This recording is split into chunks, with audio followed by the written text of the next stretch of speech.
All right. All right. I am doing this live. I'm also doing it on YouTube live over here, which I've never done before. Um, but I've been away for a week. I went up to Colorado to go elk hunting. Didn't get an elk, but got away from things. And it was really, really wonderful. But I love connecting with this community on social media. It's really, really incredible. So I'm gonna go and jump into some Q&A and try to interact with the chat as much as I can. But I know people have questions, so I'm gonna go into this. This is always really fun. It's like my favorite thing to do with my students. It has been for a long time, and now I get to do it on here, which is really cool. Fellow public school teacher here. All right, props. Although I'm not public anymore. I got out of Shawshank.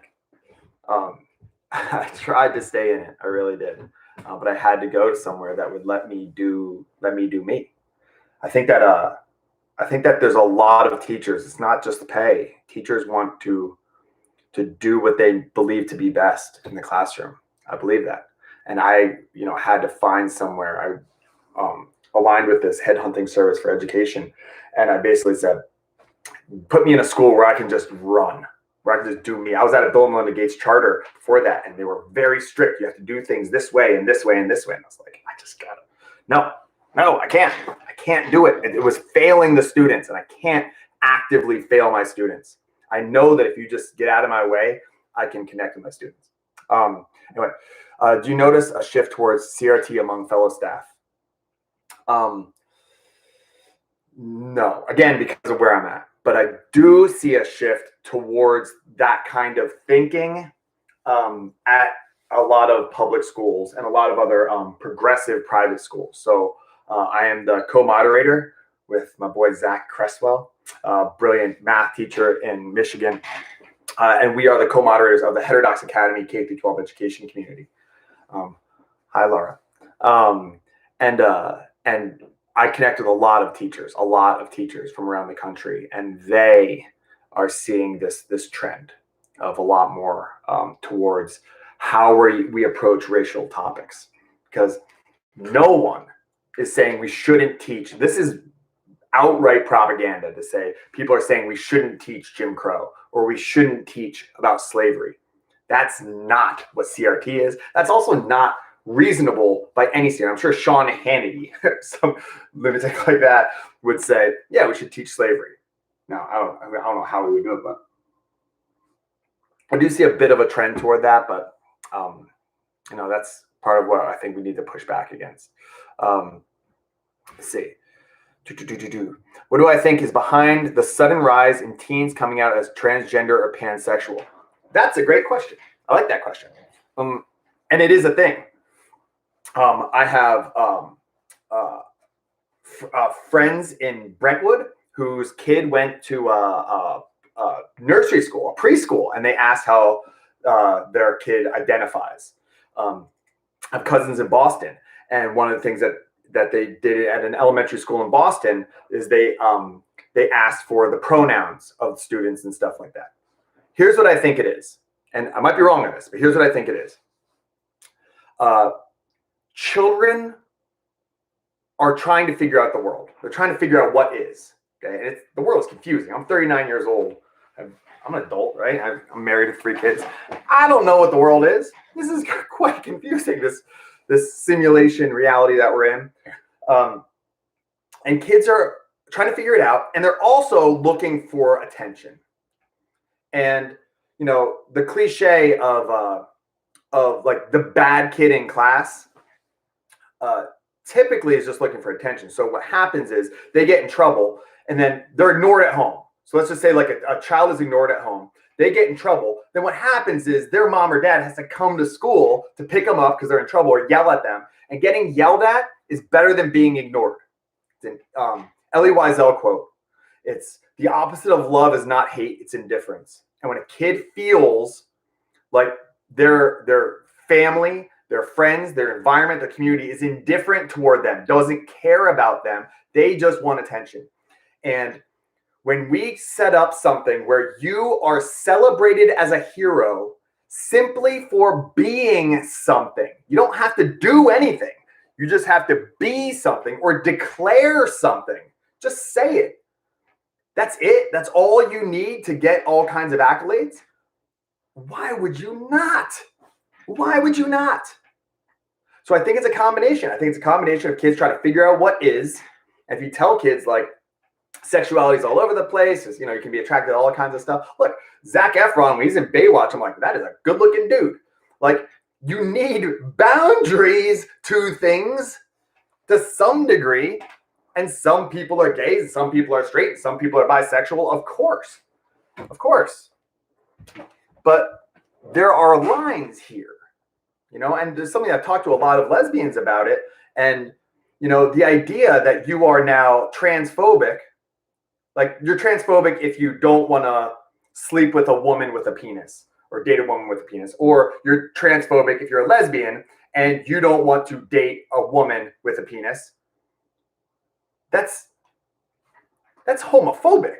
Like, the whole point is that, like, the lesbians are like, I don't like penises. And hey, lesbians out there, props. I'm not a huge fan of other penises either. So to do this, it's very complex. And I think that when you break down all those barriers, all those lines, I think a lot of kids just don't know up from down, and they go for which one will get me the most accolades and get me to be celebrated as a hero. I think that's a big part of it. And what's happening is groups of kids are coming out. Groups of kids are coming out together as trans, and they're typically female to male trans. And that's, if you look at the data on that, hello, Eric Weinstein. If you look at the data on that, it seems to be a lot of typically the other way around. So we have to be very careful. When you celebrate a child for something, you give them attention for something, that's going to incentivize them to lean into that. And it's, of course, a tricky topic. And it's, of course, something that we have to do with a lot of grace. And I think that we can. I think that we can. I think that's also why I've had 6 different transgender people on the podcast. I'm not buying into this. It's a third rail thing. No, you can't touch it. Bullshit. You have to touch it because we have to figure this out. And we have to have these conversations. And that's what I appreciate this community for so much, is like the willingness to have conversations. And a lot of you, it's fascinating how many direct messages I get of people who say, I disagree with you on a lot of things, but I appreciate you for saying it, or something along those lines. Like, good. Yeah, I'm glad that you disagree with me. I think that's really important. Someone asked a question up here. It was a question. I went to an all boys private school and we had to do manual labor for punishment. As an adult, I think this is a great idea. Thoughts? Look, I was just up in the mountains of Colorado, and it was hard. It was hard. And if we didn't chop wood, we might freeze to death. Like, we were out there. Luckily, I was with some like, you know, Army, like special forces type dudes, like savages. So I could kind of count on them. But you didn't have the option to not work hard. And so much in society, you have the option. You can not work hard. So what happens when you have to? Then what? You know? So yeah, I mean, my kids they work, they have chores, and I have little kids, they're 7 and 4. They have chores, they have jobs, and they know what their jobs are, and they have to do them. And I think manual labor is really, really important, but I don't know if it's a school's job. I think it happens in the home, but of course, it doesn't happen in the home. So then what do we do as a society? I think that the more manual labor that we can instill in young people, I think the better. So that it prepares them for the times when it's not an option. Because right now we have these options. You have an option to work hard. You have an option to go to the gym, let's say. But sometimes you don't have the option. So what do? I was coming down a rock face, these Meeker flat tops. It was like 11,000 feet. It was high. It was hard work. I was coming down this rock face, and I was right in the middle of it, and it was like loose rock, and it was steep. And I couldn't just sit down and be like, I don't want to do this. Like, I didn't have an option. I had to transverse, something like that. I had to do it. And I think that putting yourself in those situations is really important. And I think more and more of these kids don't have to. You know, I read a statistic that the average millennial man has the same grip strength as a baby boomer woman did in her 30s. When things get hard, what are we going to do? because when things get hard, kind of by definition, we have to do hard things. And if you're not prepared to do hard things, the reason I was able to climb these mountains and stuff this past week was because I'm up every day before the sun, running, doing deadlifts, working hard. It's like, you can't just do it. As a martial artist, I hear that all the time. Like, if I was really pissed off, I would beat the shit out of this guy. It's like, no, you wouldn't. You can't. It doesn't work like that. If it was a zombie apocalypse, I would just survive. It's like, you can't even drive stick shift, bitch. What if the only way away from the zombie is in a stick shift car? You don't just intuit. You have to learn these skills. So I do think that that manual labor is important. I just don't know if it's up to the school, I would say. What do we got here? How do you read books to get the most out of them? Oh, wow. That's a great question. I'm a slow reader. So I got a Sandel book here that's pretty good. The Tyranny of Merit. And it takes me a long time to read this. So I do mostly audiobook. What I do is take notes. It sounds cliche from like a school teacher, but take notes. So inside the book, I'm taking notes. I listen to a lot of audiobook, and then I take notes. I shouldn't do it while I'm driving. Don't text and drive. But generally do like audio notes while I'm reading. I just finished Brett Weinstein, Heather Hines' book, The Hunter-Gatherer's Guide to the 21st Century. And I just took like tons of notes for it. And another thing that I do to get the most out of them is I prepare to put stuff on my social media.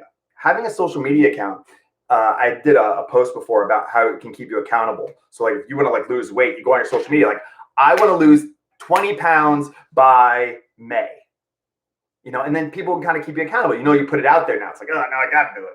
So I say, I'm going to read this book and I'm going to do like a breakdown on my social media. Well, it helps me to write notes and things like that.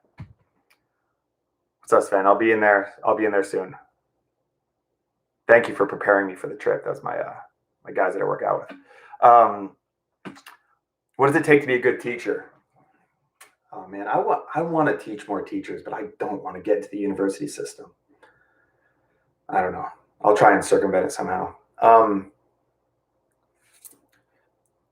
Your focus needs to be on the students, and it needs a good teacher. I love this question.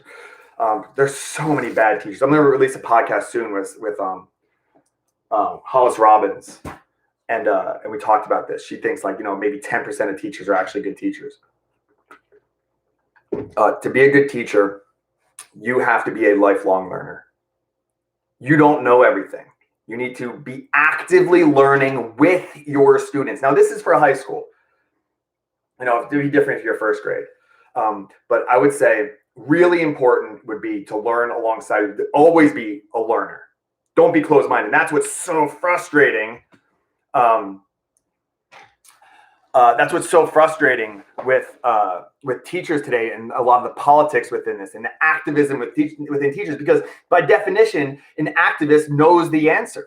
So how can you stay intellectually humble if you know the answer? I don't think that's good for teaching. But the bigger thing is the job of a teacher is to be a translator. And I think this works. I'm credentialed in elementary ed, but I don't teach little kids. But I think what it is you act as a translator.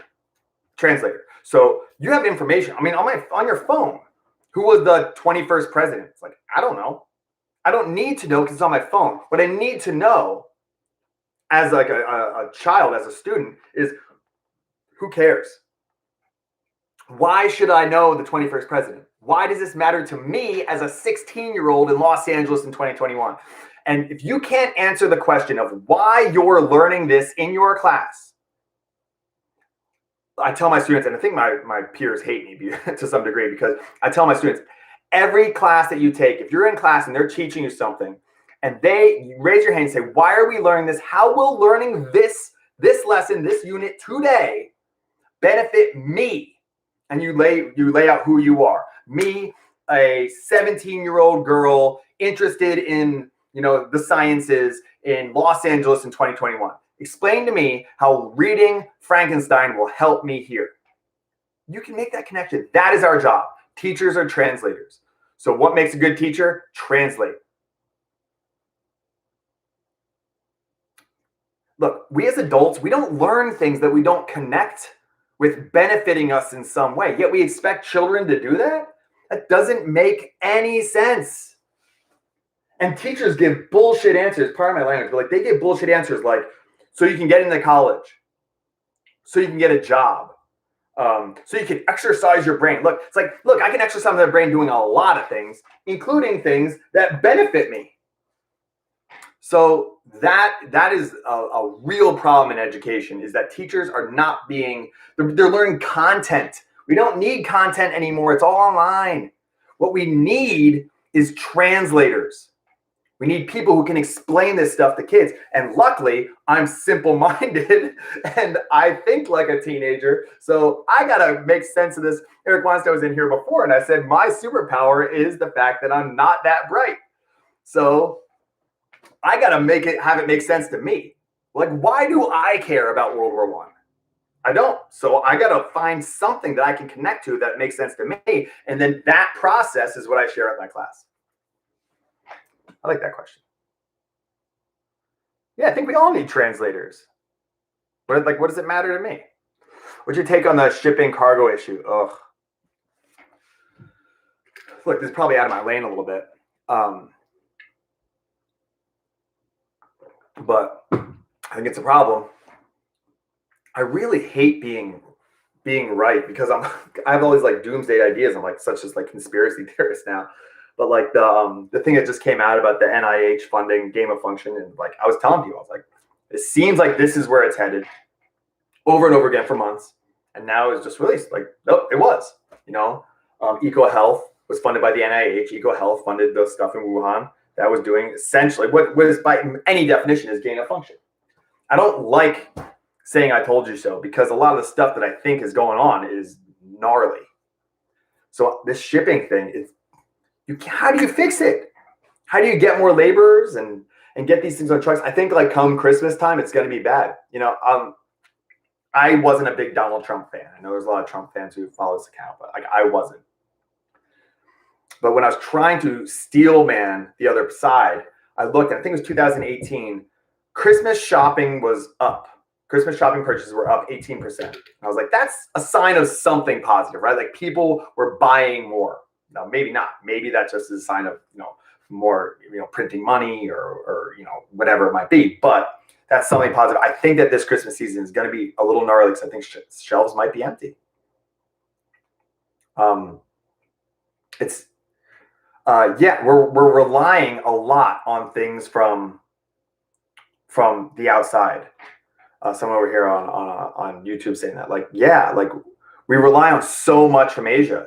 We send empty containers back. We're so reliant on this stuff with this global economy. I teach economics, and this idea of trade, being reliant on these transactions and stuff like that. My brain fog right now, but it's not good. If we're not producing things here, we rely on other countries. Then if that stops for any reason, then we're really screwed. And we figured that out during COVID. Like they could just stop our pharmaceuticals. They could stop our electronics. They have us over a barrel. So I think we have to somehow become more self-reliant, and I don't see that happening anytime soon. I'm probably going back to what I said before about being too soft. I don't know. I think it's going to be bad. But again, I hope I'm wrong. There's so many times where I'm just like, I hope I'm wrong. What's up, Ethan? Where do you get your morality from? Is a shared morality possible? Good question. I was instilled with some from my home, like where I grew up. Jonathan Haidt's Righteous Mind was huge for me. Understanding the complexity of morals, the moral foundations theory, which is something, directly from Jonathan Haidt's stuff, that was a game changer for me. Understanding that. And I think that when you understand the moral foundations theory, please read The Righteous Mind. The subtitle is Why Good People Are Divided by Politics and Religion. That helps you really understand morality. I read a lot of philosophy, talk to a lot of people. I'm very curious. All the stuff that's like, over here, which is, I wrote it down. It's like intellectual humility, genuine curiosity, and grace. I apply those, and they see me working out for me and stuff like that. But, you can be kind to people that are unkind to you. And I do a lot of like self-reflection and therapy and stuff like that. I am by far my worst critic. So, I'm really hard on myself to try and challenge myself all the time. And that helps me.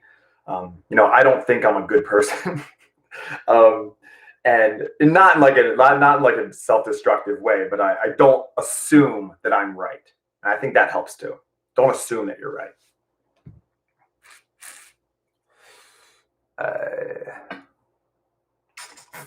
Do you believe in life after death?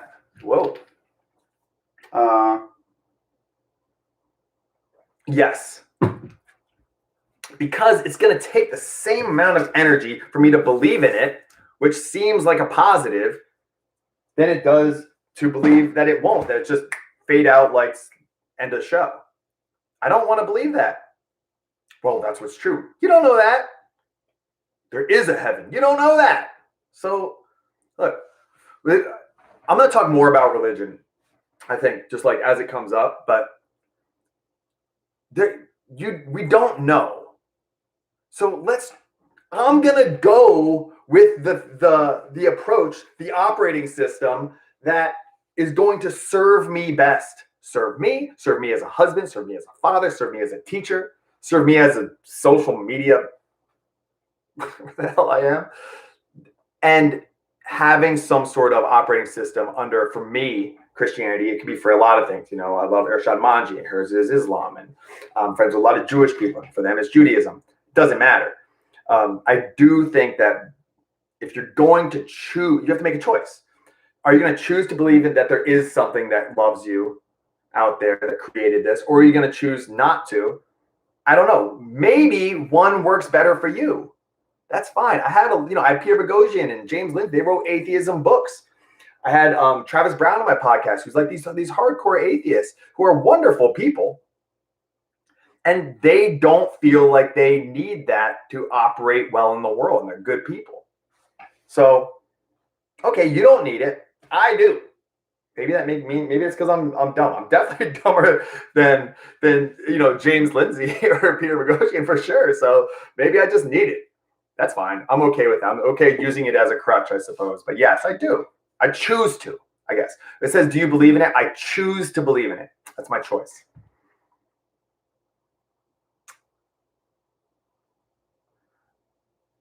Podcast recommendations other than Rogan. Yeah, I do post a lot of Joe Rogan podcasts on here, I guess. I listen to other things too. You know what a good podcast recommendation is? Radiolab.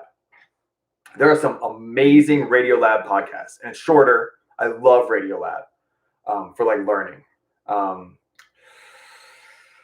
Yeah, that's a great one. I used to like Sam Harris. I used to like Tim Ferriss a lot, but just he is not what he used to be. In my opinion, I mean, he's still brilliant and awesome and stuff like that. But he has on like now the CEO of Walmart and doesn't really ask like the hard question. He asks about like mindset, like how do you become super successful? But his older podcasts were great, Tim Ferriss. I listen to Breaking Points with Sagar and Crystal for news. I don't always agree with them, but I like them.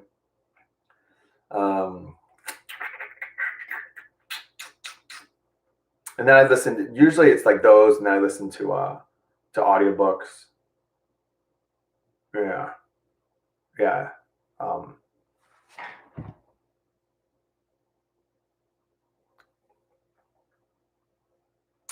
Views on LA City firefighter Jay Knox interview on Fox 11. I am not familiar. Sorry, I don't know what happened to LA City firefighter Jay Knox, but I'm gonna make an assumption. I have no idea what this is about. I'm assuming it has something to do with not complying with the vaccine, but that might not.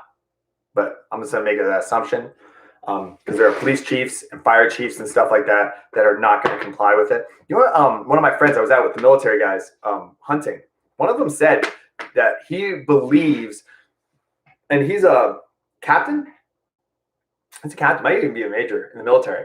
And he said he believes that one of the reasons why the military is doing this is to thin out the military.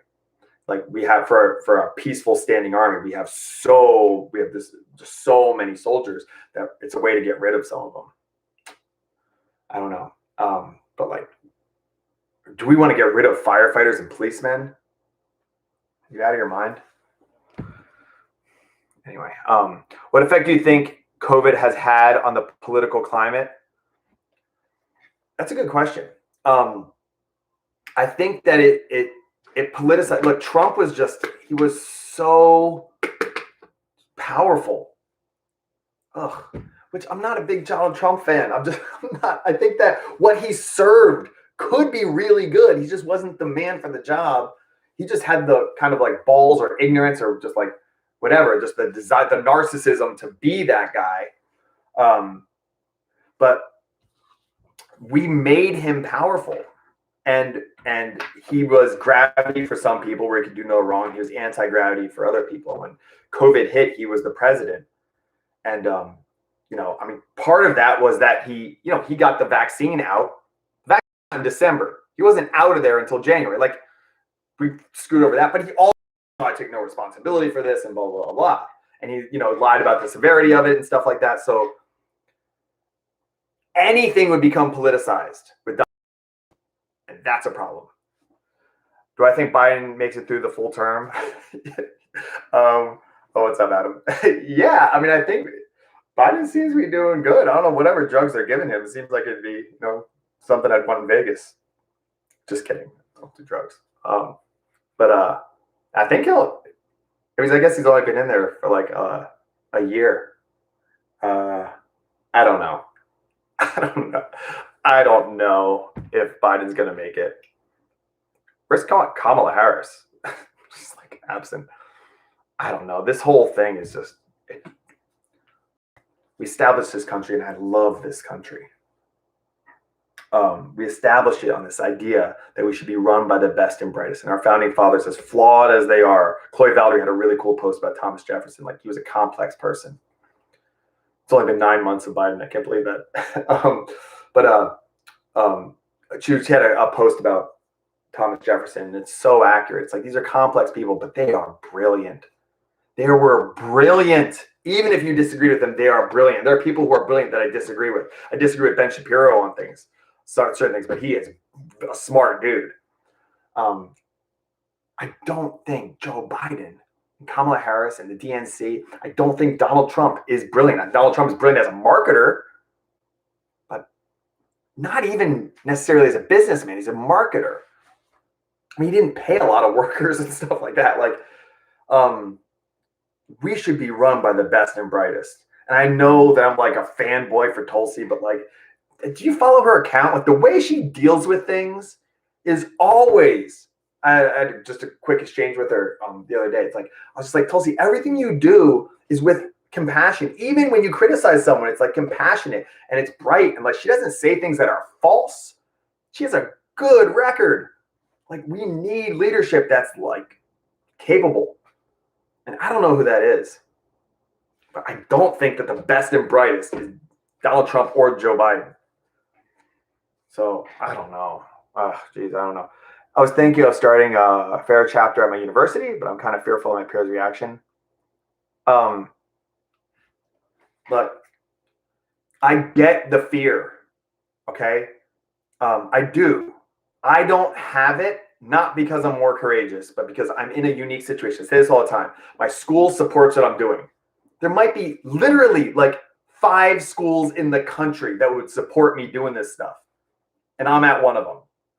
So that is part of it. The other part of it is my wife is just an awesome badass who makes more money than I do. So if I would lose my job, my family would be okay. And most teachers are not in that situation. I don't know what your situation is, but you might have to be courageous and start something. Say and do what you believe to be right. And I don't have the book here, but Jocko Willink wrote a book that I read to my kids at least like once or twice a week called Mike and the Dragons. And a lot of that fear is in your head. People have tried to cancel me, reported me to Instagram, sent letters to my school, all kinds of stuff, threatened me. That they're nothing. I'm not scared. And again, it's not because I'm courageous. They're not that scary. Any tips or resources for parents concerned with CRT or school curriculum? Yes. Get involved. Go to school board meetings and do so with, back to my pillars, intellectual humility. You might be missing something. When I did that Fox News interview, one of the guys who was on the panel was like, this is complete nonsense. It's like, no, it's not. Critical race theory is not complete nonsense. Not when it was started in the 1970s and 80s. Like Kimberly Crenshaw's concept of intersectionality is not complete nonsense. No, not when at the Ford plant or General Motors plant where black men were allowed to work on the factory floor and white women were allowed to be secretaries. So if you're a black woman, you were SOL. No. And that it still exists today. It's not complete nonsense. It's just not complete true either. So go in with genuine curiosity. Like, where is this, what you're doing right here in this curriculum, whatever it is, this anti-racism